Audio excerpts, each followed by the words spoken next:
Ini akan menceritakan tentang keselamatannya.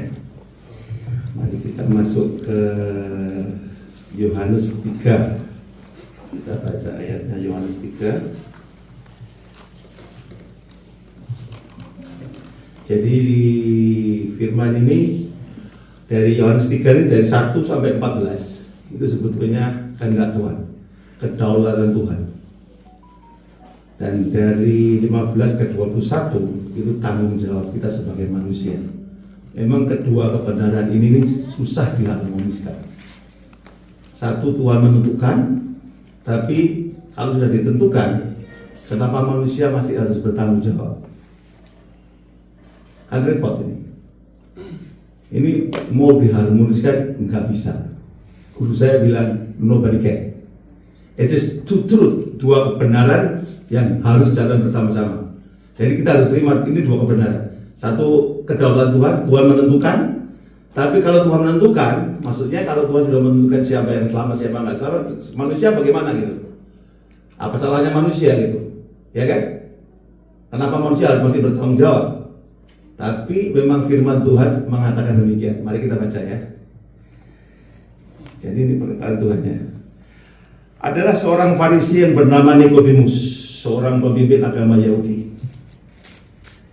Jadi Nikodemus ini dari katanya Niko itu pemenang, victor, the victor. Demos itu rakyat, demokrasi rakyat. Jadi sebetulnya bapaknya Nikodemus ini mau anaknya lebih menang dari rakyat, mau jadi orang besar. Ceritanya Nikodemus ini mau jadi orang besar. Dan dia seorang Farisi dan juga pemimpin agama Yahudi.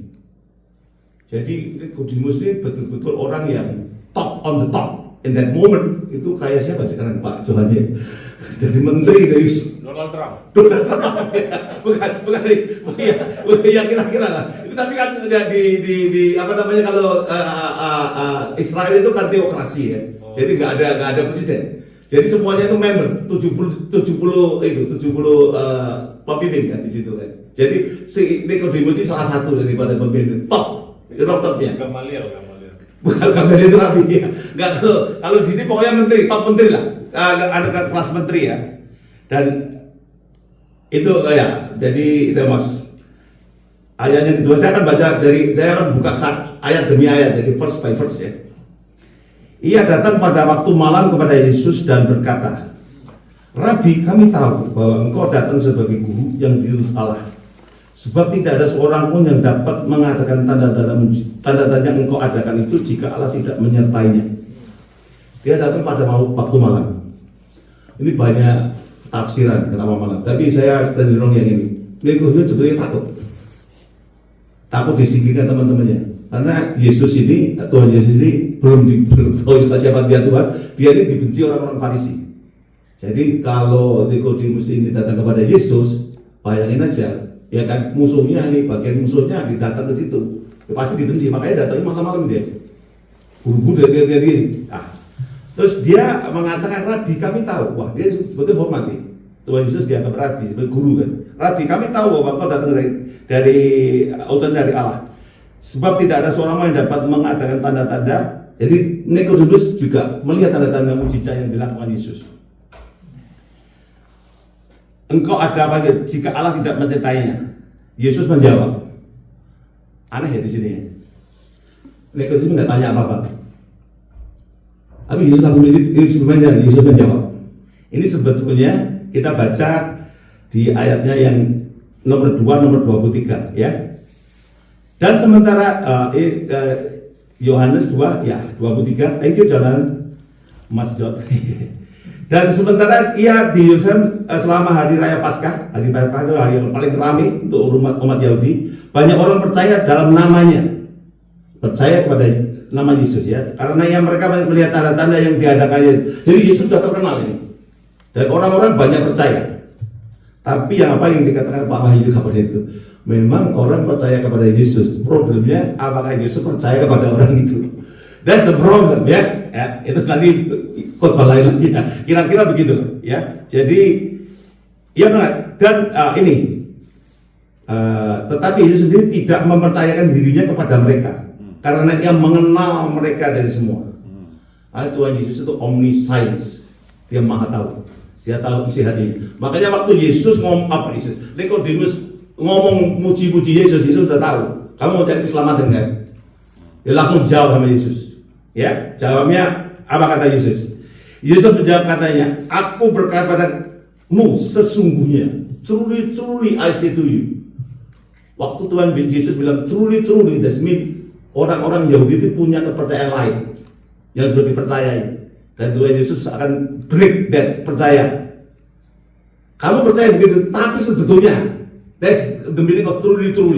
Okay? Jadi truly unto you, bahwa aku berkata kepada sesungguhnya jika seorang tidak dilahirkan kembali, ia tidak dapat melihat kerajaan Allah. Jadi kepercayaan orang Yahudi itu kalau dia keturunan Abraham, kalau dia orang Farisi, orang yang separate, orang yang merasa dirinya paling suci, paling benar, dia yang berhak masuk kerajaan surga. Itu kepercayaan mereka. Tapi Tuhan Yesus bilang, no, truly I say to you, saya berkata kamu sesungguhnya bahwa kalau kamu tidak lahir kembali, kamu tidak akan mendapatkan kerajaan surga, kerajaan Allah, eternal life, everlasting life, kehidupan kekal. Ya.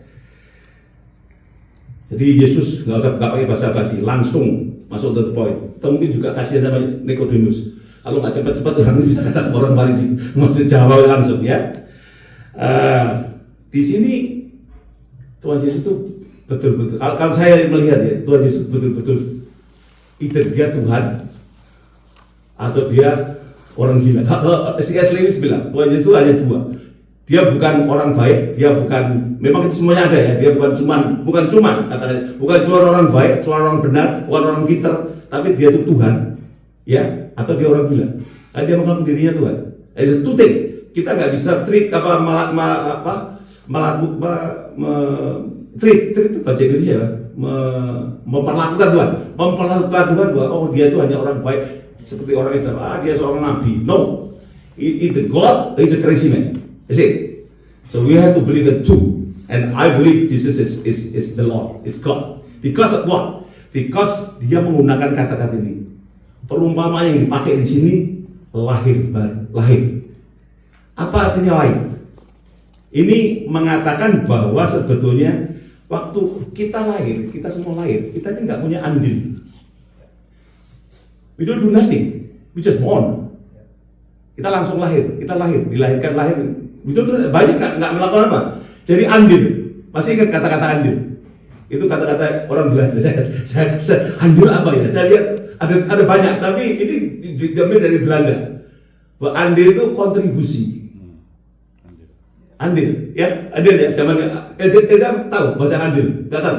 Itu bahasanya orang-orang kuno itu, bahasa orang-orang kuno, orang-orang Belanda zaman dulu. Andil itu kontribusi, ya, kontribusi. Jadi kita kalau di sini disebut bahwa keselamatan itu hanya dari Allah sendiri. It's not because our work, it's not because our usaha kita, bukan pekerjaan kita, bukan usaha kita, tapi made is because He want us to be saved. Tuhan sendiri. Makanya ini kedaulatan Tuhan. Oke. Terus, tapi si Nikodemus langsung tanya. Kata Nikodemus ayat yang keempat, bagaimanakah mungkin seorang dilahirkan kalau ia sudah tua? Dapatkah ia masuk kembali ke dalam rahim ibunya dan dilahirkan kembali lagi? Pertanyaan yang wajar ya. Orang sudah tua masuk mau dilahirkan? Kalau ini Nikodemus masih bingung nih. Ini ngomong apa tuh Yesus tiba-tiba kok dia baru muji-muji kok tiba-tiba dia kok ngomongnya kok lahir kembali? What's going on? Dia tanya, loh kalau sudah lahir bagaimana masih bisa kembali dilahirkan kembali? Tuhan Yesus langsung jawab. Sebetulnya nanti Nikodemus ditegur sama Tuhan Yesus. Kamu seorang guru, masa kamu nggak tahu sih? Gitu. Nanti ya kita baca. Tapi kita urut aja ya. Pasalnya yang kelima. Yang kelima. Jawab Yesus. Mana ini yang hilang di sini saya. Jawab Yesus. Aku berkata kepadamu, sesungguhnya jika seorang tidak dilahirkan dari air dan roh, ia tidak dapat masuk ke dalam kerajaan Allah. Air dan roh. apa bingung lagi nih, apalagi di air dan roh ini. Kan banyak nih tafsir air itu baptisan. Padahal baptisan Kristen sebetulnya kan belum ada nih. Ya kan, baptisan ada Yohanes. Ya kan, dan roh itu apa? Nah, sebetulnya Tuhan Yesus itu menjawab di Yesekiel 11.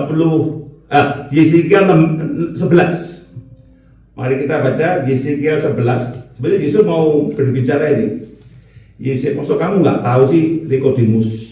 Tentunya Nabi Yesaya sudah bernubuat. 11. Yeskiel. 9 Yesekiel 11 ayatnya yang ke-19.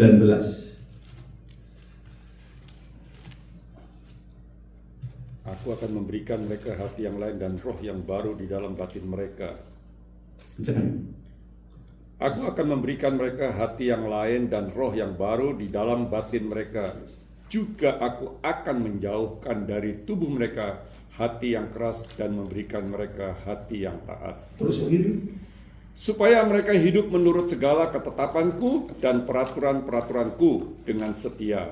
Maka mereka akan menjadi umatku dan aku akan menjadi Allah mereka. Amin. Jadi di sini Yesus sebetulnya mau bilang sama si Nikodemus. Sebetulnya ini sudah Tuhan sendiri. Ini aku semuanya kan aku semua kan ini. Yes. Aku. Tuhan sendiri yang akan membebaskan Israel. Saya ini terus terang bertanya-tanya. Ini memang dikit ya. Ini memang dari versi ini ya. Saya ini bertanya, kenapa Tuhan itu kok ngasih Israel tanah miliknya orang lain? Why? Kan jadinya perang terus sampai sekarang. Ya kan sampai sekarang nggak ada habisnya kan, perang terus kan. Kenapa Tuhan Yesus kenapa nggak dikasihnya kayak orang, misalnya orang Afrika dikasih aja tanah Afrika, ya kan? Orang Perancis dikasih aja tanah Perancis, ya kan? Kenapa ini dari tanah Ur-Kasdim menjadi tanah Babel situ? Kenapa mesti dipindahin ke kanan? Why? It's a big question to me. Tanya, nggak ada yang bisa jawab. Mungkin ada yang bisa jawab? Nanti kita tanya di surga. Itu paling gampang.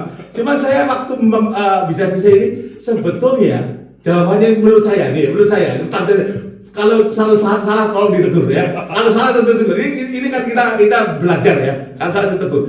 Menurut saya Tuhan Yesus itu firman ini melambangkan bahwa kita ini kan kenapa orang Israel ini dari tanah itu Abraham disuruh pindah. Itu seperti kita di dunia. Jadi tanah yang dijanjikan itu kayak surga. Kita di dunia itu seperti itu sebetulnya. Makanya sebagai contoh kita ini kan manusia ini kan, maaf ya, saya kalau bilang goblok saya dimarahin istri saya, tapi memang goblok manusia ini. Kenapa? Kalau nggak dikasih yang jelas itu nggak ngerti. Makanya ini dikasih yang betul-betul jelas di sini, di Yesekiel ini, ya kan? Bahwa tadi aku kan jadi mana jadi Tuhan yang melakukan semuanya. Makanya kita akan dipindahkan ke surga. Makanya that's the answer to me. Now I know. Kalau saya ditanya kenapa Bang Suma itu orang-orang polim Islam itu musik apa yang Muslim itu kenapa kalau Israel dikasih itu apa namanya itu katanya tanahnya orang Filistin, ya kan? Tapi kan Bambang Nur Siang dari sejarah muter-muter kan akhirnya kan menjadi berantak. Bang, saya jadi mikir kenapa itu jawabannya ini Tuhan mau menunjukkan kepada kita bahwa sebetulnya kita di dunia ini sama seperti orang Israel itu kayak kita di dunia ini, bahwa kita akan nanti akan dibawa ke surga, ya. Oke, itu pertimbangan ini ya. Oke. Terus kita baca lagi. Yesekiel 36:24. Saya tambahin lagi biar yakin. Jadi Yesekiel 2 kali dia ngomong dia. Yesekiel 36:24, 25.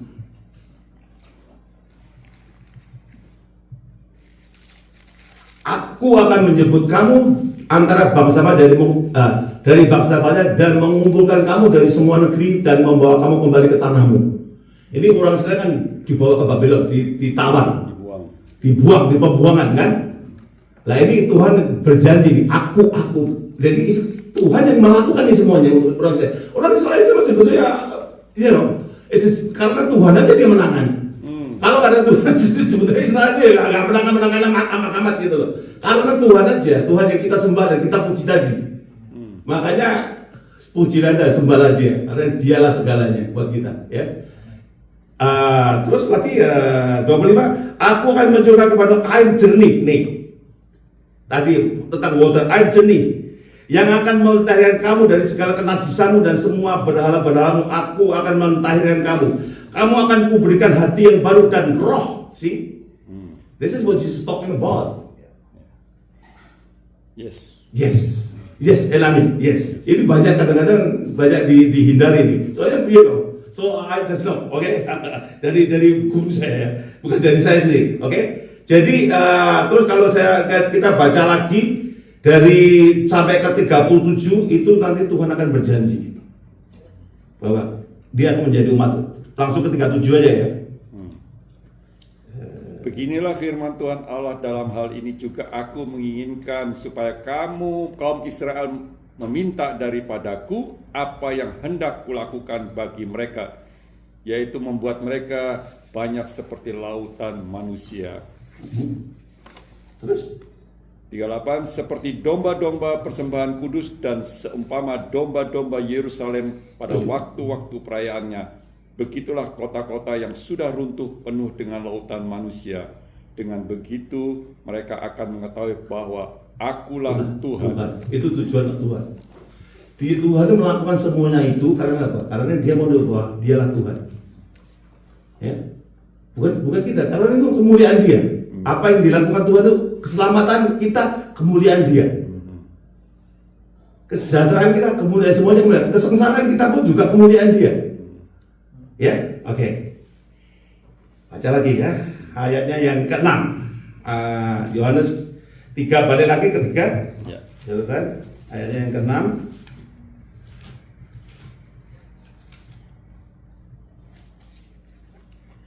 Apa yang dilahirkan dari daging adalah daging, dan apa yang dilahirkan dari roh adalah roh. Apa yang dilahirkan dari daging adalah daging. Apa yang dilahirkan dari roh adalah roh. Maksudnya begini, perbuatan manusia itu semuanya kejahatan. What people do, everything is bad. Ini nanti akan coba lari dulu ke 19 sama 20. Dan inilah hukum itu, terang telah datang ke dalam dunia, tetapi manusia lebih menyukai kegelapan daripada terang, sebab perbuatan-perbuatan mereka jahat. 20, sebab barang siapa berbuat jahat membenci terang dan tidak datang kepada terang itu, supaya perbuatan-perbuatannya yang jahat itu tidak nampak. Jadi kalau orang jahat nggak mau ke gereja, kalau ke gereja ketahuan dosa-dosanya. Itulah jahat. Saya itu punya satu lagu baru mau ngarang tapi belum jadi. Jadi perkataannya begini, saya bayangin ini orang-orang berjalan-jalan di mall ya, jalan-jalan di mall. Saya tanya kepada mereka, hei manusia, kamu mau kemana? Ini jawabannya bukan, oh saya mau pulang, saya bukan gitu. Jawabannya, tak tahukah kamu bahwa sebetulnya kamu tuh menuju ke neraka?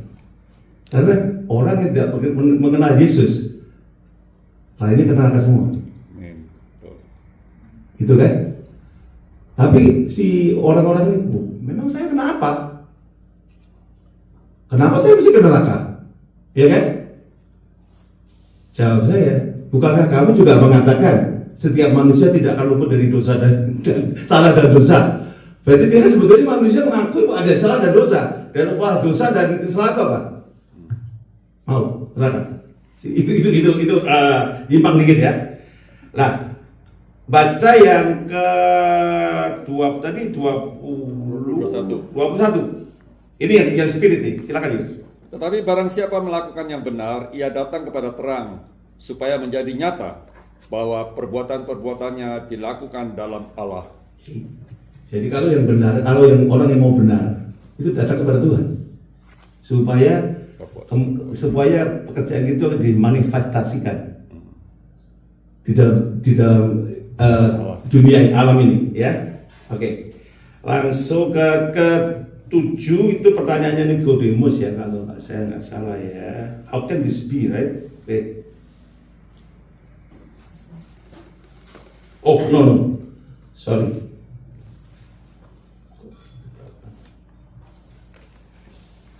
Langsung ke janganlah engkau heran menuju karena aku berkata kepadamu bahwa kamu harus dia kembali. Tuhan Yesus mengulang lagi. Ini alasannya. Angin bertiup kemana ia mau dan engkau mendengar bunyinya. Tetapi engkau tidak tahu dari mana ia datang atau kemana ia pergi. Demikianlah hanya dengan tiap-tiap orang yang lahir dari roh. Jadi orang yang dari roh itu nobody knows. It's a work of God. It just happen. So kita hanya tinggal menerima aja sebetulnya. Nothing we can do. Oke? Ini semuanya kedaulatan Tuhan. Ini saya tadi bilang bahwa ini ayatnya aja menunjukkan bahwa Tuhan yang berkuasa, Tuhan yang berkehendak semuanya. Nothing to do with man. Oke, semuanya anak manusia. Oke? Jadi angin tidak bisa diatur oleh manusia. Keselamatan pun juga nggak tergantung manusia. Keselamatan itu hanya Tuhan yang menentukan. Ya. So it's work of God. Oke. Sekarang yang ke 11 sampai 9, 10. Jawab Yesus.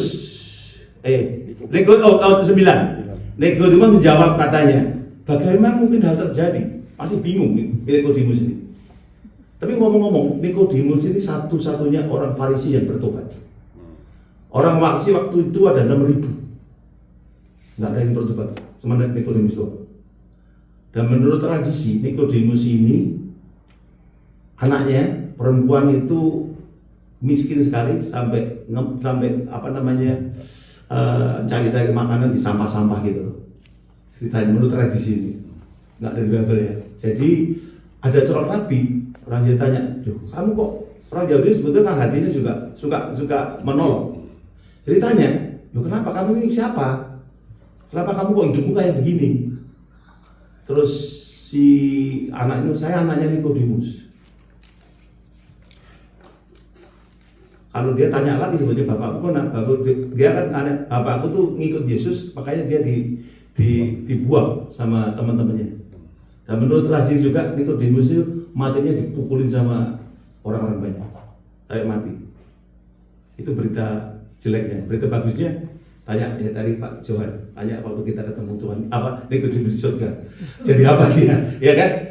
Ya, dia mungkin jadi pemimpin besar waktu nanti kerajaan 1000 tahun, yang orang kaya-kaya begitu tuh, ya pasti dapat yang itu. Kalau kita nih mungkin ya sudahlah, yang bagian yang kecil-kecil aja lah, gitu ya. Oke. Terus langsung jawab Yesus, engkau adalah pengajar Israel dan engkau tidak mengerti hal itu. Aku berkata kepadamu sesungguhnya, kami berkata tentang apa yang kami ketahui dan kami bersaksi tentang apa yang kami lihat. Tetapi kamu tidak menerima kesaksian kamu. Kamu tidak percaya waktu aku berkata-kata dengan kamu tentang hal duniawi. Bagaimana kamu akan percaya kalau aku berkata dengan hal yang surgawi? Oke? Jadi di sini Yesus langsung berbicara tentang dari aku ke kami. Di sini Trinity jalan ini. Maksudnya Tuhan Yesus menunjukkan bahwa dia dan Bapa itu satu.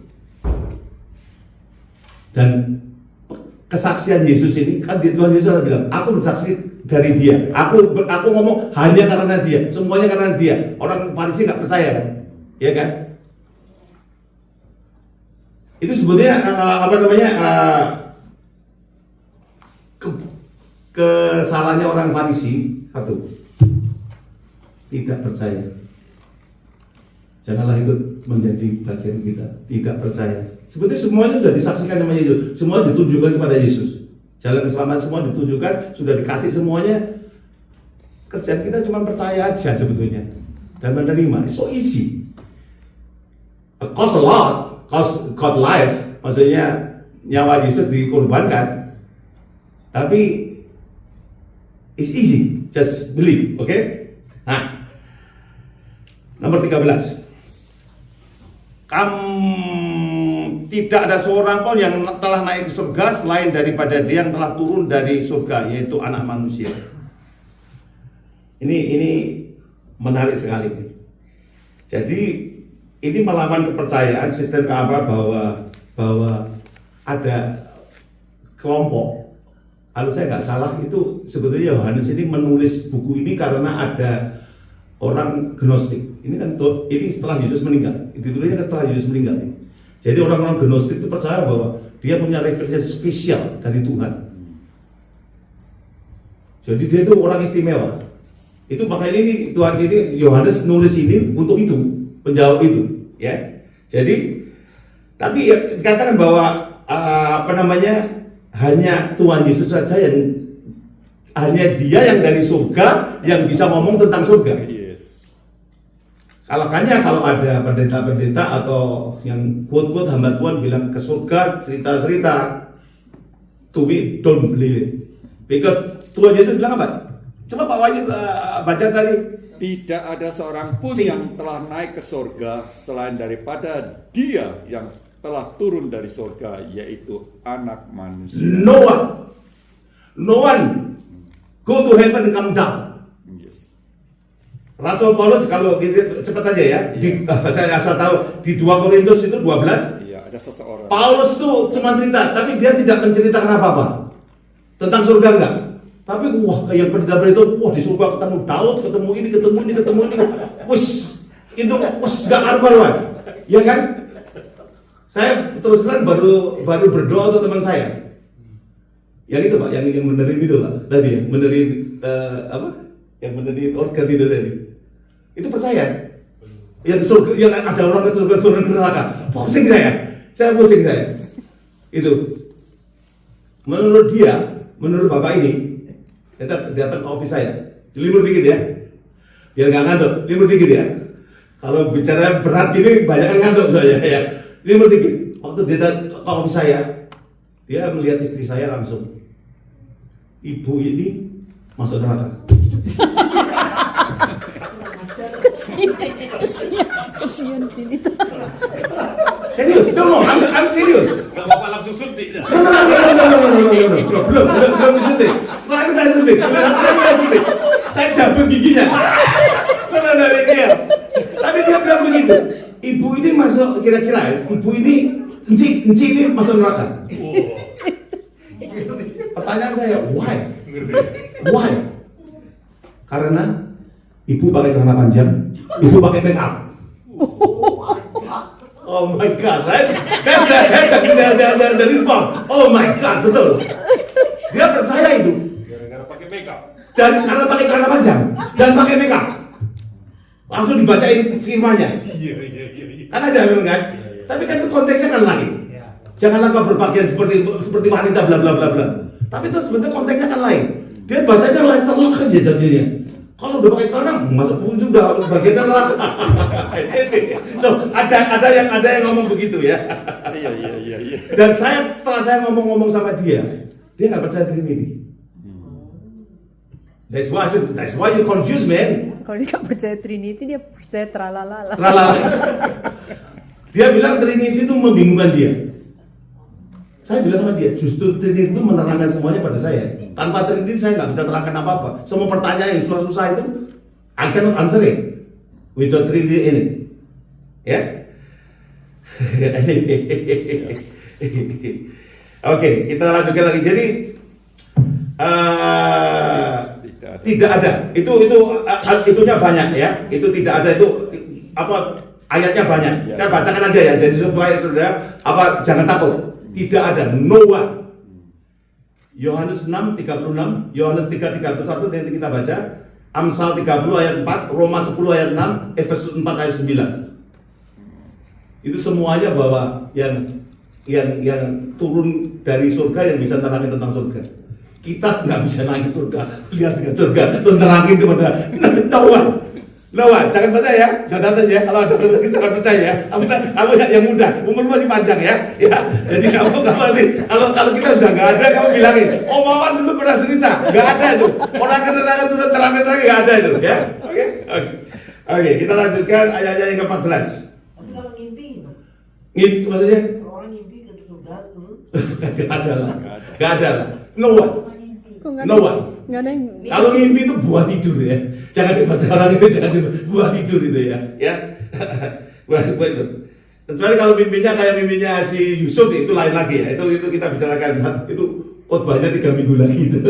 Ada 3 minggu tadi kita terangkan ya. Oke, kita ayatnya ke-14. 14. Silakan Pak Wahyu.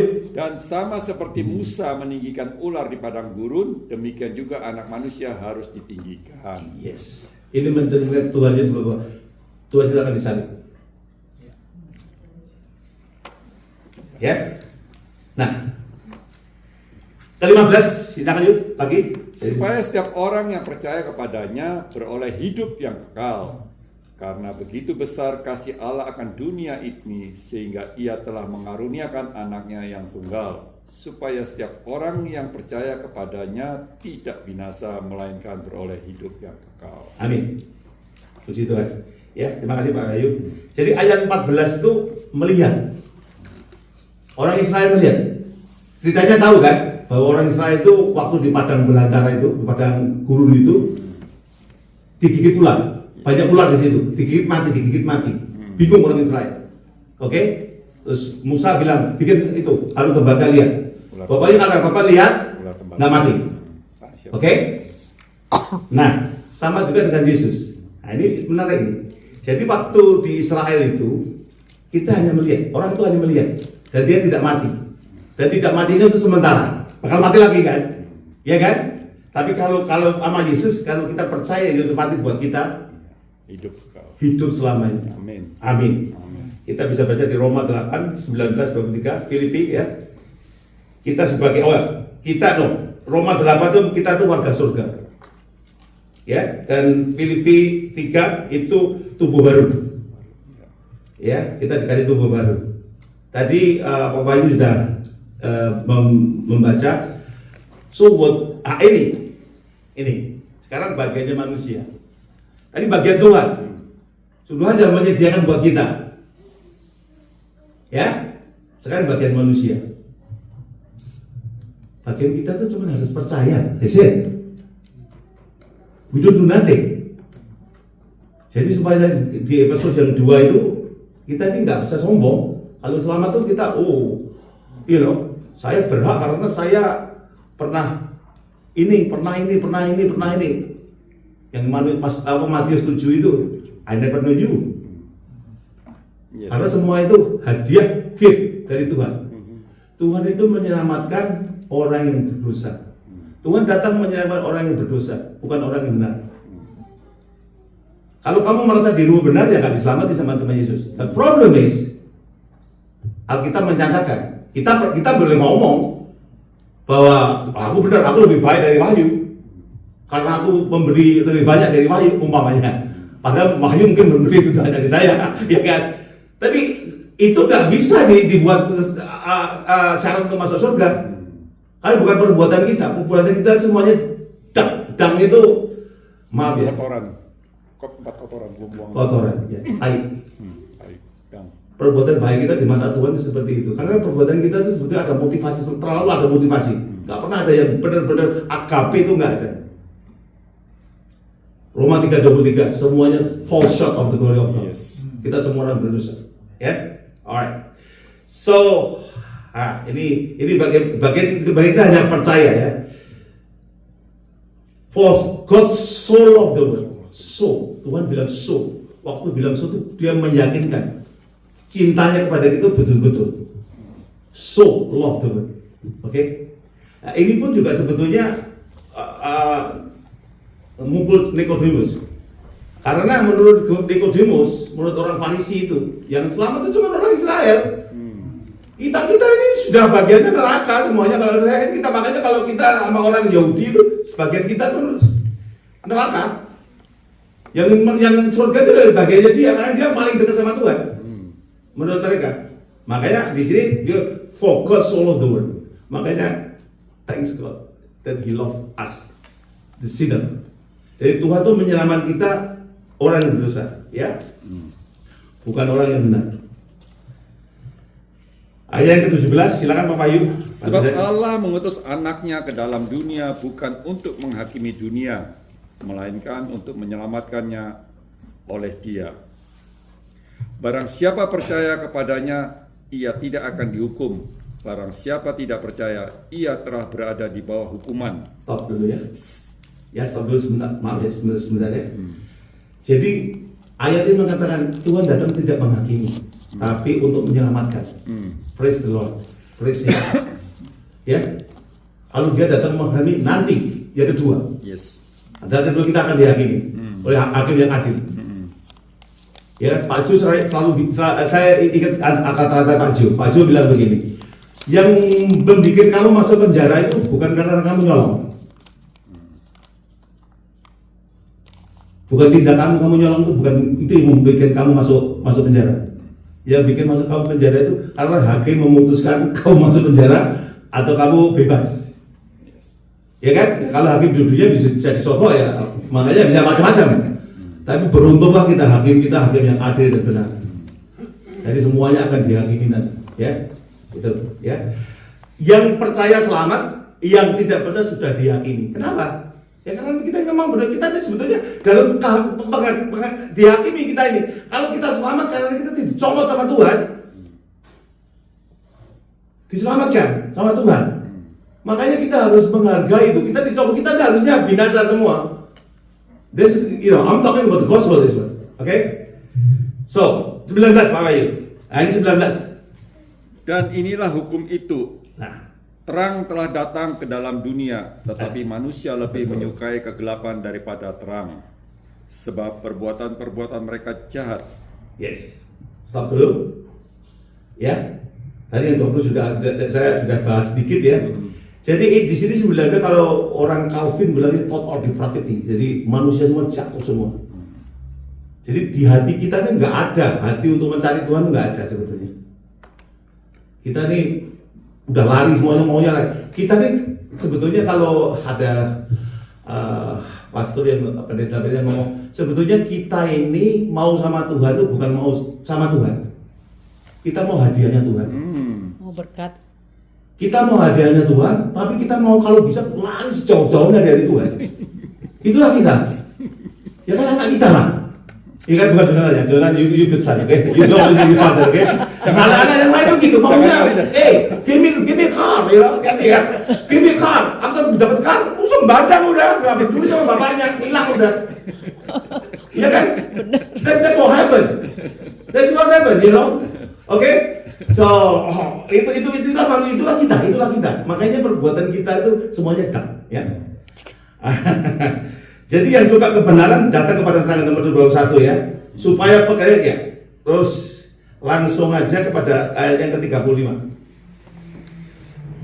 35. Silakan Pak Wahyu. Bapa mengasihi anak dan telah menyerahkan segala sesuatu kepadanya. Barang siapa percaya kepada anak, ia beroleh hidup yang kekal. Tetapi barang siapa tidak taat kepada anak, ia tidak akan melihat hidup, melainkan murka Allah tetap ada di atasnya. Exactly. Jadi kalau kita percaya, kita selamat. Kalau kita nggak percaya, murka Allah sudah ada di atas kita. Murka Allah itu berat sekali. Saya akan terangkan murka sedikit ya. Tuhan Yesus itu orang yang paling berani. Iya kan? Waktu Tuhan Yesus di Getsemani, dia berdoa sampai peluhnya keluar darah. Itu karena dia harus menanggung murka Allah itu. Itu yang harus kita tanggung sebetulnya. Murka Allah itu. Yang mengerikan itu harus kita tanggung, tapi ditanggung Tuhan. Maka kita ini enteng-entengan, karena jarang nih bapak-bapak pengajar yang menceritakan tentang murka Allah ini. Gawat kita ini. Kita ini gawat kalau murka Allah, nggak jangan dienteng-enteng, murka Allah itu berat sekali. Makanya kalau kita ini diselamatkan, puji nama Tuhan setinggi-tingginya. Karena kalau tidak, kalau murka Allah, Tuhan Yesus sampai berdarah atau pelutnya keluar darah itu. Bukan karena dia takut mati disalib itu, orang Martin juga lebih berani. Polikarpus dibakar tenang aja dia. Kalau dibandingkan cuma mati Martin aja. Tapi Tuhan Yesus melihat murka Allah itu dia tahu murka Allah seperti apa. Maka jangan dianggap enteng murka Allah, ya. Jadi ada dua. Tuhan yang kita cintai, apa Tuhan yang kita takuti? Ada dua. Tadi saya akan Pak Johan ini masuk ke Pak Johan ini. Karena to be feared or to be loved itu kata-kata dari Niccolo Machiavelli. Pernah dengar nggak Niccolo Machiavelli? Saya beruntung, saya pernah ke Florence, jadi saya tahu tempatnya dia di Florence. Niccolo Machiavelli itu seorang statement, jadi seorang ya kayak menteri lah. Dia itu penasihat daripada the prince waktu itu, raja waktu itu. Dia waktu mengatur negara, dia tanya sama dia retorikal dikasih. Kalau jadi raja itu lebih baik ditakuti atau dicintai? Menurut Machiavelli lebih baik ditakuti. Kan lebih gampang ngaturnya. Tapi Machiavelli tapi sebenarnya dipertimbangkan lagi sama pemimpin-pemimpin dunia. Jadi kalau bansos, wah presidennya keluar. Wah bansos ini bagi-bagi. Dicintai kan? Tapi kalau lagi bayar pajak, tukang pajak itu datang tuh. Ada sama orangnya. Takut ya. Jadi kata nggak? Ya ditakut-takutin. Tentaranya datang gitu. Itu permainan, semuanya permainan itu. Itu karena orang dunia. Tuhan yang, nah bedanya sama Tuhan. Kenapa Tuhan itu walaupun kita harus takut, Pak Wahyu selalu bilang work out of your salvation. Bukan work for ya. Work out, latihlah diri. Bukan sebetulnya kata-kata yang tepat itu latihlah, bukan kerjakan. Kalau kerjakan dapat upah. Kalau latih itu nggak dapat upah, tapi kita kuat. Kayak kita kecil gitu loh. Kita kecil dapat upah nggak? Nggak dapat upah kan? Tapi kita kuat. Itu yang maksud Paulus. Work out of your salvation. Ya, bukan kerjakan supaya kamu selamat, tapi work out. Kamu latih dirimu supaya kamu kuat menerima keselamatan itu. Penderitaan tumbuh dari penderitaan tumbuh oleh karena iman. Penderitaan tumbuh ya. Iman, ya. Memberikan kamu kekuatan. Tapi ya, tadi kan kalau orang-orang dunia kan tadi fear sama love kan dipermainkan untuk keuntungan siapa? Dia atau keluarganya. Betul kan? Iya. Ya kita lihat ya, kita nggak sebut lah, kita tahu lah. Di negeri kita juga banyak. Di negeri ini juga kayak begitu. Di mana-mana. Kalau orang ada kuasa ya yang enak keluarganya lah. Rakyat. Saya baru kemarin lihat, maaf ya, saya pengagum Bung Karno sebetulnya. Ayah saya sangat pengagum Bung Karno. Tapi saya melihat kemarin, saya nggak tahu itu benar apa enggak ya. The Living Dangerously, film lama itu. Film lama. Itu Soekarno ditulis. Karena rakyat waktu miskin sekali. Saya ingat tuh. Saya makan telur itu mesti dibagi 4 itu. Susah loh zaman dulu susah. Zaman Soekarno itu susah. Coba untung umur berapa sekarang? Masih muda kan? Untung. Kalau kita seumur yang udah kayak kita, Nanti 4 itu. itu sengsara sekali. Sengsara sekali. Makanya sampai dia si orang ini, reporter ini ngasih banner Soekarno feed your people. Karena rakyatnya nggak bisa makan. Terus dia mau ditembak, dia loncat dari mati. Ya mungkin itu didramatisirkan ya. So itunya ya Soekarno jelek-jelekin lah sama ya, memang itu mungkin buatannya Amerika, I don't know, konspirasi, you know, but something like that. Tapi maksud saya memang orang dunia itu yang untung ya keluarganya, tapi not our God. Our God to be feared, ditakuti dan dia dicintai untuk apa? Supaya kita nanti hidup bersama-sama dengan dia. Puji Tuhan. Amin kan? Amin. Ya kan? Kalau Tuhan itu untuk kita semua, kita dapat bagiannya. Kalau mereka itu bibirnya diputar-putar untuk keuntungan mereka pribadi. Kalau Tuhan kita untuk kita semua. Dia miskin supaya kita kaya. Supaya kaya. Supaya kita nanti memberi bagiannya bersama-sama dengan dia, ya. Nah, itulah gospel. That's the good news. The good news is the gospel. Evangelion. Itu baik. Evangelion itu pesan dari Tuhan. Sebetulnya gospel itu kan kata aslinya dari Yunani evangelion. Ya betul Pak Sujatnya? Betul kan ya? Itu pesan, ada pesan baik dari Tuhan. Kayak jadi pesan baik itu begini. You itu dia kayak eulogy. Orang mati kita kan ngomong yang baik-baik cuma jadi yang hal yang nggak baik dibikin baik itu eulogy. Apa you? Kalau kata-kata you itu kayak begitu. Euphisment, jadi yang jelek dibikin seperti bagus gitu. Itu kata you. Jadi itu Injil itu Injil yang asli, ya. Itulah Injil. Sekarang saya akan masuk ke Galatia 1 ayat yang 6 dan 10. Supaya kita tidak di ini.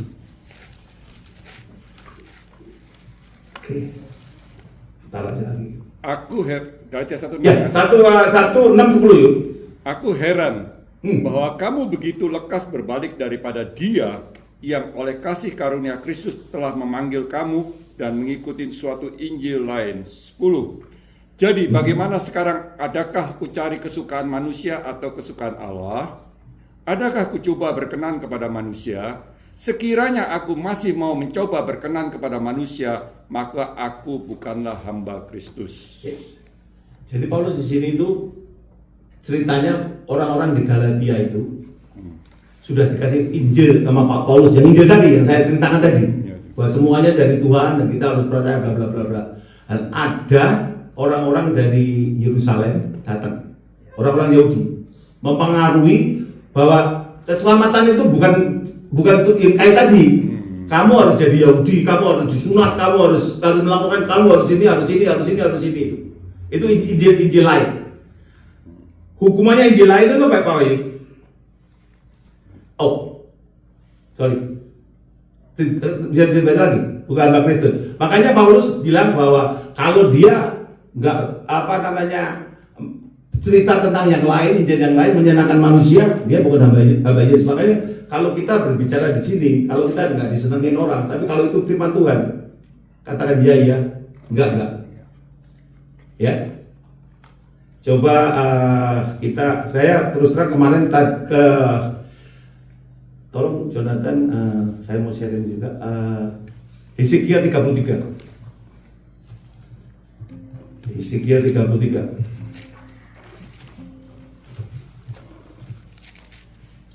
Oke, sudah ada di tempat saya.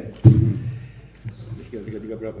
Ya silakan Pak Yud, supaya ada yang baca, supaya bukan dari saya. Yeskiel 33. Ya. Pasal pertama ya, ayat pertama. Nubuatan pengharapan bagi Israel, tugas Yeskiel sebagai penjaga. Lalu datanglah firman Tuhan kepadaku, hai anak manusia, berbicaralah kepada teman-temanmu sebangsa dan katakanlah kepada mereka, kalau aku mendatangkan pedang atas sesuatu negeri dan bangsa negeri itu mengambil seorang dari antara mereka dan menetapkan dia menjadi penjaganya. Dan penjaga ini melihat pedang itu datang atas negerinya, lalu meniup sangkakala untuk memperingatkan bangsanya. Kalau ada seorang yang memang mendengar suara sangkakala itu, tetapi ia tidak mau diperingatkan, sehingga sesudah pedang itu datang, ia dihabiskan. Darahnya tertimpa kepadanya sendiri. 5. Ia mendengar suara sangkakala, tetapi ia tidak mau diperingatkan. Darahnya tertimpa kepadanya sendiri. Kalau ia mau diperingatkan, ia menyelamatkan nyawanya. 6. Sebaliknya penjaga yang melihat pedang itu datang tetapi tidak meniup sangkakala dan bangsanya tidak mendapat peringatan, sehingga sesudah pedang itu datang, seorang dari antara mereka dihabiskan. Orang itu dihabiskan dalam kesalahannya, tetapi aku akan menuntut pertanggungan jawab atas nyawanya dari penjaga itu. 7. Dan engkau anak manusia, aku menetapkan engkau menjadi penjaga bagi kaum Israel. Bila mana engkau mendengar suatu firman daripadaku, peringatkanlah mereka dengan namaku, demi namaku. 8.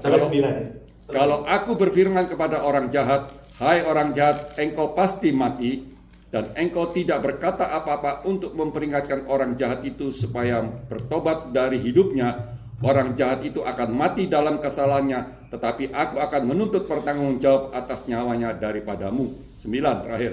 Yes. Tetapi jikalau engkau memperingatkan orang jahat itu supaya ia bertobat dari hidupnya, Tapi ia tidak mau bertobat, ia akan mati dalam kesalahannya, tetapi engkau telah menyelamatkan nyawamu. Amin. Amin. Di sini itu maksudnya begini, kepada yang berdiri di sini. Ya, kita dikasih tugas sama Tuhan, anak manusia. Ya, kalau Tuhan berbicara apa, kita harus katakan. Kalau kita nggak katakan, dosanya kepada kita. Kalau saya juga ceritakan, sebetulnya kalau saya mau cerita tentang ini yang akan saya bacakan ini, banyak yang paling nggak senang sama saya. Tapi Tuhan menguatkan saya dengan firman ini. You have to say what you have to say, because I say it, not you. I saying it. Saya bukan saya nabi yang harus no. Kalau saya salah, saya mau gaya Tuhan Yesus. Tuhan Yesus selalu bilang sama orang-orang banyak itu, jangan percaya perkataanku, lihat perbuatanku. Kalau saya, jangan percaya perkataan saya, cek di Bible, please. Jangan percaya saya ngomong ini, jangan percaya, cek the Bible. Ya, please. Oh, inilah yang saya berani ngomong ini ya. Jadi itu Injil yang tadi itu Injil Gospel ya. Nah ini sekarang Injil yang lain. Injil yang lain itu apa kira-kira? Seperti Mormon ya. Ini yang kelas berat nih.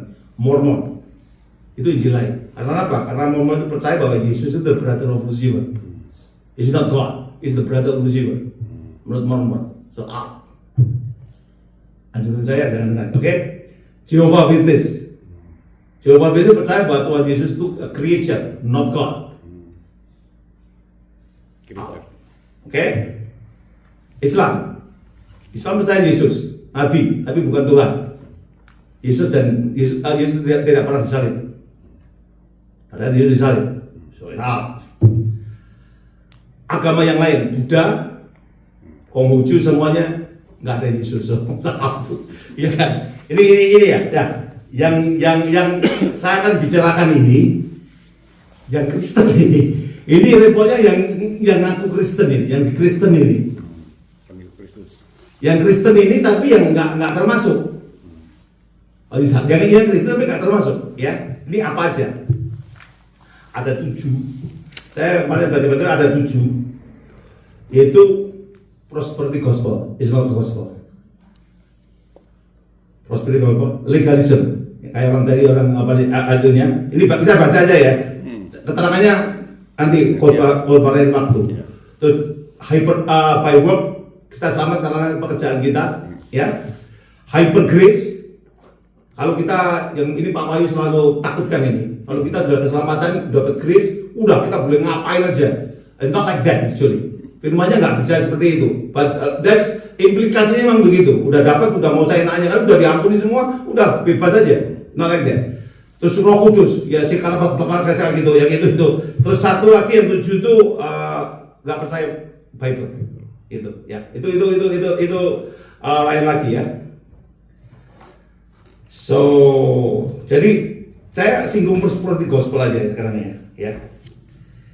Jadi repot ini prosperity gospel ini antara keselamatan kita ini hidup di dunia ya, antara keselamatan dan kesejahteraan hidup. Kita kan membayangkan kita hidup di surga, tapi itu masih lama. Kamu saya 70, hampir 70, ya masih kalau boleh 20 tahun deh, masih 20 tahun. Saya nggak perlu sekarang keselamatan ini sebetulnya. Nanti aja, ya kan? Ngomong apa ini, ya kan? Ya langsung aja. Istri saya juga bilang, kamu tuh ngomong keselamatan terus aja. Tapi kita kan hidup di dunia, gimana dong? Pengkritik saya paling berat tuh istri saya, makanya saya nggak bisa sombong. Begitu saya mau sombong, langsung dikatakan istri saya paling nggak senang orang sombong. Untung. Waktu saya dulu tuh waktu pacaran sama dia, ini dikit ya. Waktu pacaran sama dia itu saya ngaku aja, orang nggak punya ngaku aja Pak Johan. I don't have nothing, you know. Wah, yang lain-lain, wah saya punya mobil, saya punya ini. Salah dia. Ini orang ini nggak, kan orang sombong nggak suka dia, makanya nggak suka utang saya. Jadi saya yang memilih, gitu Pak. Karena memang dia maunya orang yang nggak sombong gitu. Iya, yang sombong itu hilang malah. Padahal itu nggak sombong, betul-betul ada mobilnya. Kalau saya motor, ada motor dari motor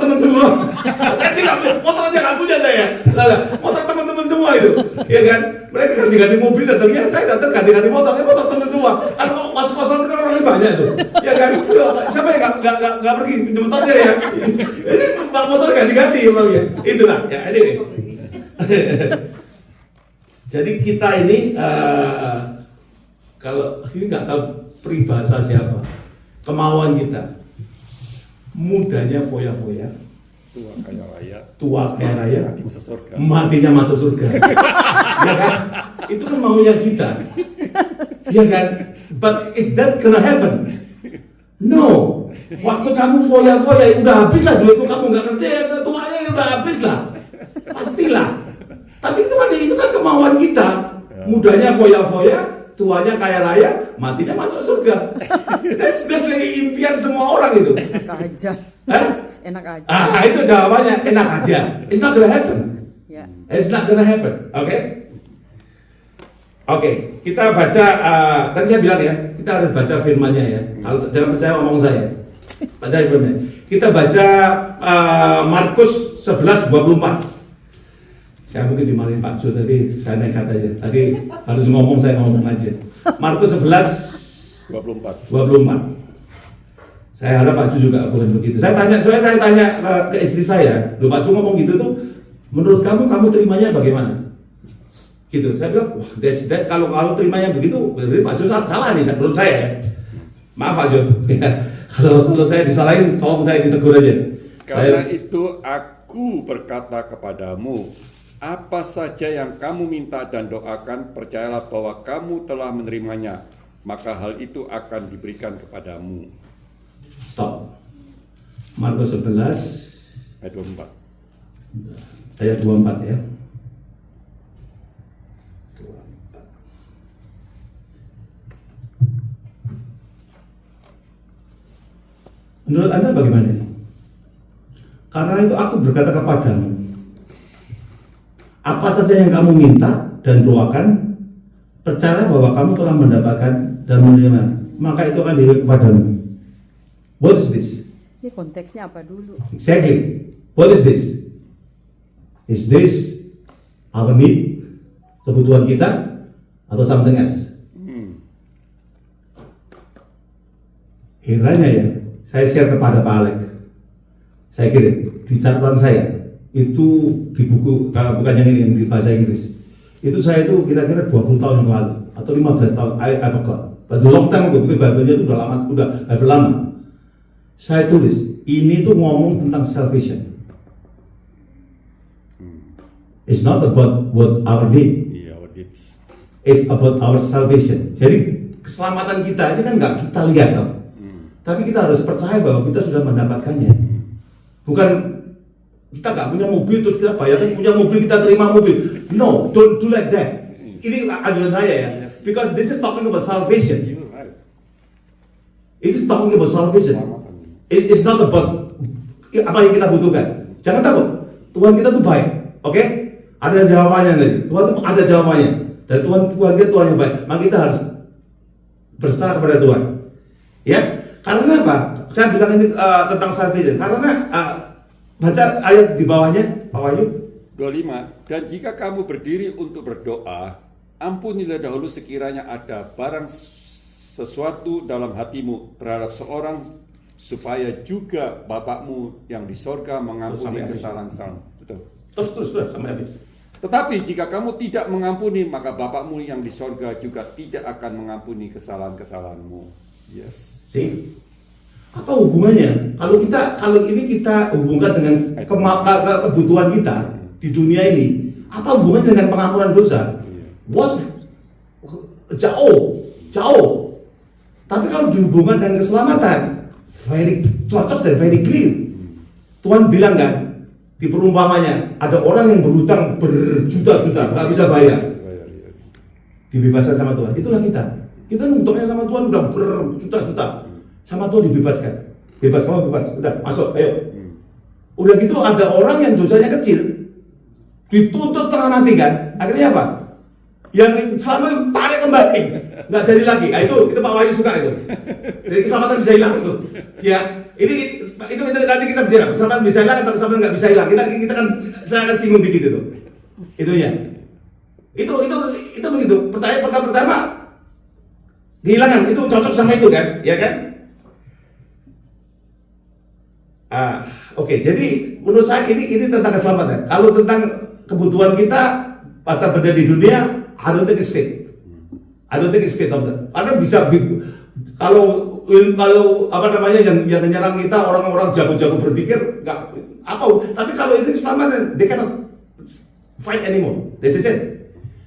Tinggal kamu percaya atau tidak. That's it. Ya kan? Nah, kita baca lagi di Yesaya 38. Oh, sorry. Saya langsung aja. Anda bisa baca di Yesaya 38 sama Yesaya 39. Oke? Saya ceritakan jadi ini panjang semuanya. Ini nggak selesai nih. Jadi di 38 itu Raja Hizkia itu sakit. Yes. Sakit dan si Tuhan menyuruh Yesaya, Nabi Yesaya pergi ke raja itu, bilang dia bakal mati itu orang itu. Oke? Begitu dia bakal mati, Yesaya ini bertobat minta ampun, ngadep ke tembok. Udah nggak mau puasa doa. 15 tahun. Begitu dia doa dalam kotanya dia Kasih 15 tahun. itu Yesaya baru mau keluar, belum keluar kerajaan sampai mungkin sebelum nyebrang pintu gerbang Tuhan bilang balik. Bilang sama Hizkia udah tak tambahin umur 15 tahun ya apa aja dia bilang. Wah, itu kan imannya kuat kan, ya kan? Bagus kan? Tapi baca 39, bacain 39. Jadi belum tentu kalau kita hidup itu yang baik itu bakal jadi baik. Yes. Itu maksudnya. Ceritanya Ceritanya udah ya. Jadi percaya di 39 itu ceritanya begini. Jadi ada orang-orang dari Babylon datang ke negeri itu untuk mengunjungi si Hizkia kaget ini. Bahwa dia kira-kira lah antara kayak China sama Indonesia lah, tukar-tukar itu gitu loh. Iya kan? Datang terus makanya si Hizkia ini itu orang Babylon ini nggak tahu pokok nggak tahu apa saya nggak tahu. Ditunjukkan semua barang-barangnya dia, ini loh milik saya. Sampai itu ke bait suci ditunjukkan semua, peralatan bait suci ditunjukkan semua. Terus si Yesaya langsung ngomong, itu yang datang tadi siapa? Oh itu tadi orang utusan itu tuh dari Babylon. Wah bagus itu, gini. Terus kamu ngapain? Itu tak tunjukin semuanya, barang-barang itu yang kepunyaan Israel ini. Langsung Yesaya bilang, apa yang kamu tunjukkan itu bakal akan dibawa ke Babylon. Anak cucumu juga dibawa ke sana. Makanya kalau dia nggak ditambah 15 tahun, mungkin nggak akan begitu. Betul Pak ya? Pemikiran saya begitu. Makanya hati-hati ya. Ya, oke. Jadi kita baca lagi. Cepat aja ya. Udah mau, kok panjang juga ya. Kok baca ya. Jadi Matius 12. Pokoknya percaya aja ya. Ini kalau baca Matius 12, Markus tadi yang kita baca 11:24, Matius 7. Itu bahwa kalau kita minta segala sesuatu, Tuhan akan berikan. Tapi what is segala sesuatu? Itu pertanyaannya itu. Matius 7 ayat 11. Coba. Tetapi Yesus berkata kepada mereka, jika seorang dari antara kamu mempunyai seekor domba dan domba itu terjatuh ke dalam lubang pada hari Sabat, tidakkah ia akan menangkapnya dan mengeluarkannya? Matius 7. Matius 7 tapi Yes. 12. Sorry. Matius 7:12. No, Matius 7:11. 11. Tentang itu. Jadi, jika kamu yang jahat tahu memberi pemberian yang baik kepada anak-anakmu, apalagi Bapakmu yang di sorga, ia akan memberikan yang baik kepada mereka yang meminta kepadanya. Apa yang baik? Ya kan? Apa yang baik? Apakah yang baik itu? Apakah baik itu untuk kebutuhan kita? Baca di Lukas, ini jawabannya. Lukas 1:13.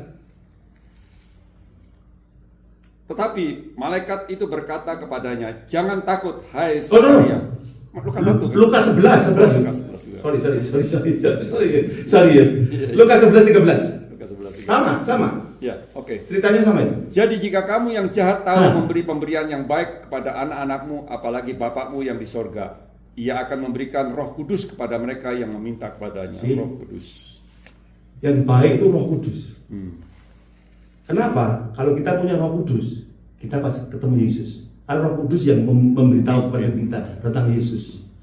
Keselamatan itu penting sekali, ya.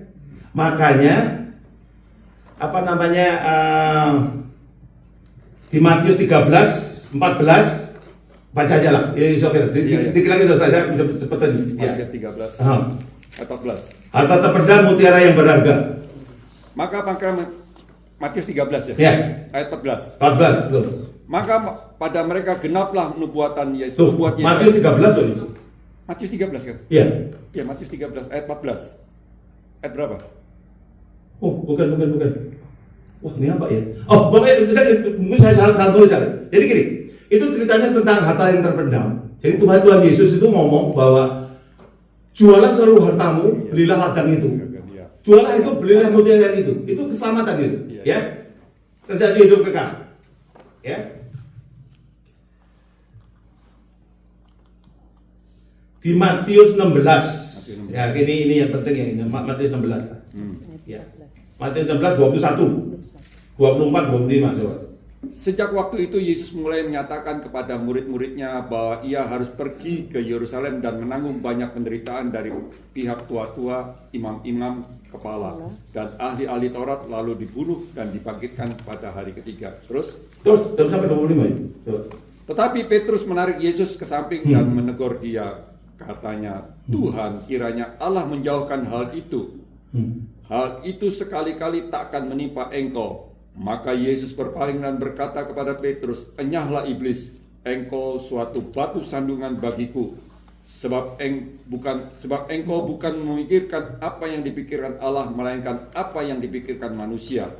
Lalu Yesus berkata kepada murid-muridnya, setiap orang yang mau mengikut aku, ia harus menyangkal dirinya, memikul salibnya, dan mengikut aku. Karena barang siapa yang mau menyelamatkan nyawanya, ia akan kehilangan nyawanya. Tetapi barang siapa kehilangan nyawanya karena aku, ia akan memperolehnya. 26. Apa gunanya seorang memperoleh seluruh dunia, tetapi kehilangan nyawanya? Dan apakah yang dapat diberikannya sebagai ganti nyawanya? That's what God offer to us, salvation. Apakah kalau kita dapat semuanya di dunia ini, tapi kalau kita lost our salvation? So salvation is important. I mean, it's very priority yang utama, ya. Dan Tuhan Yesus Matius 6 ayatnya yang ke-32 itu. Matius 6. Iya. Ya. Matius 6 ayat 32. Semua itu dicari bangsa-bangsa yang tidak mengenal Allah, akan tetapi Bapakmu yang di sorga tahu bahwa kamu memerlukan semuanya itu. 33. Tetapi carilah dahulu kerajaan Allah dan kebenarannya, maka semuanya itu akan ditambahkan kepadamu. Sebab itu janganlah kamu khawatir akan hari besok, karena hari besok mempunyai kesusahannya sendiri. Kesusahan sehari cukuplah untuk sehari. Amin. Amin. Jadi kesimpulannya dari semuanya itu, everything is about priority. Mana yang harus kita utamakan dulu? Yes. Kalau dunia yang diutamakan apa? Bayar mortgage, bayar cicilan mobil, bayar itu semua kan? I mean it's normal. I mean you know that's what kita itu orang dunia, makanya the Gentile itu macam orang-orang yang nggak percaya. Ya itu yang dipikirannya cuma muter-muter itu terus. Ya memang begitu. Kalau kita nggak kenal Yesus, ya pikirannya begitulah, normal lah itu. There's nothing wrong with that. I mean you know. Tapi kalau kita percaya kepada Yesus, apa yang dikatakan? Ayat ke-33. Carilah kerajaan Allah dan kebenarannya. Semuanya maka cuma ditambahkan. Jadi kalau kita mencari kerajaan Allah, kita cari keselamatan kepada Yesus, mendekat kepada Yesus, everything is Pak Joy bilang, everything is there for us. We are with Him. Katanya itu, you with me. What are you afraid of? You with me. Problemnya, are you believe or not? Betul problemnya kita nih ya, kadang-kadang kalau pas kena problem ya, Maya ya, where is he? It happened to me too, you know. Waktu saya bisa sama istri saya, bukan karena mau divorce, bukan, karena urusan green card. Istri saya di Indonesia, saya di sini, green card saya dibatalkan. Saya nggak tahu bakal kapan ketemu istri saya. That's my heart, very hard test. Karena apa, Pak? Karena saya orangnya bandel. Makanya jangan bandel. Saya ini orang dulu nakal. Jadi kalau mau ngomong di depan mimbar ini malu saya. Munafik. Saya paling nggak suka orang munafik soalnya. Saya pikir saya ini jadi munafik gitu loh. Karena saya belum firmannya belum lengkap. Yang kayak Yeskiel 33 itu nggak ada. Pikirnya sekali wah, cuma sok tahu aja gitu kan. Sok tahu di depan kayak sok tahu aja kayak pura-pura kayak orang Farisi. Dan saya nggak mau jadi orang Farisi. Makanya saya sebetulnya malu kalau mau ngomong tentang Tuhan. Kalau bisa saya kayak Nikodemus lari-lari aja, melipir gitu. Kalau bisa. Tapi Tuhan no. Kalau kamu nggak menyatakan siapa saya, kamu nggak bakal ketemu istrimu, mati saya. As I said, I have to. Saya itu bagian WL Pak dulu Pak, setiap bulan. Dan bagaimana saya bilang, puji nama Tuhan, haleluya. Saya bisa sampai istri saya nggak tahu nasib saya bagaimana, saya nggak tahu. Kalau saya pulang, saya nggak bisa kerja, duit nggak ada. Kalau saya di sini, saya harus bisa sama istri saya. So it's very hard at the time. Makanya paling berat itu menunggu. Menunggu itu paling berat. Tapi percayalah, dialah yang baik. Amin. Kalau Anda dalam keadaan susah sekarang ya, don't worry. He's with us. Amin. If you really with him, he's with us. Andi tahu. Saya dulu puasa 2 hari, 2 malam nggak makan nggak minum Pak. Diganggu sama Andi itu Pak. Diteleponin, ayo makan ayo, ya begitu. Aku puasa nih. Nah, nggak usah lah, jangan sedih-sedih lah. Ayo makan. Ingat nih. You remember because you're not there, that's why you don't remember. You know. Cuma 2 hari. Eh? Cuma 2 hari. 2 hari, iya. 2 hari aja. Coba kamu. Coba kamu 2 hari nggak makan nggak minum loh. Nggak makan nggak minum ya. Tapi ini bukan buat sombong-sombong aja. Waktu saya memang susah sekali ya. Jadi I can do it because I'm desperate at that time. Itu makanan semuanya enak semua. Kalau Anda makan nggak enak ya, puasa 2 hari 2 malam nggak makan, makanan semuanya enak. Saya dulu nggak suka cilantro. Itu daun ketumbar itu saya nggak suka.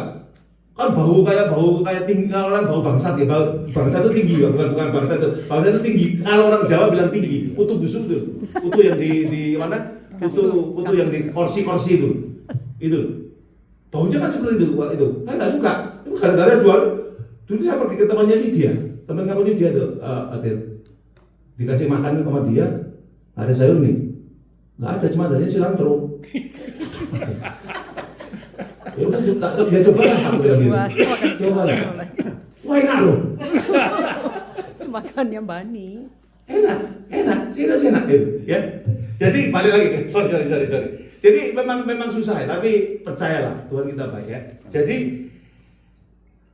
everything is about priority. Kita mau yang mana dulu? Kalau Anda mau mengikut Tuhan, ikutlah perintahnya. Carilah kerajaannya dulu. Lakukan itu.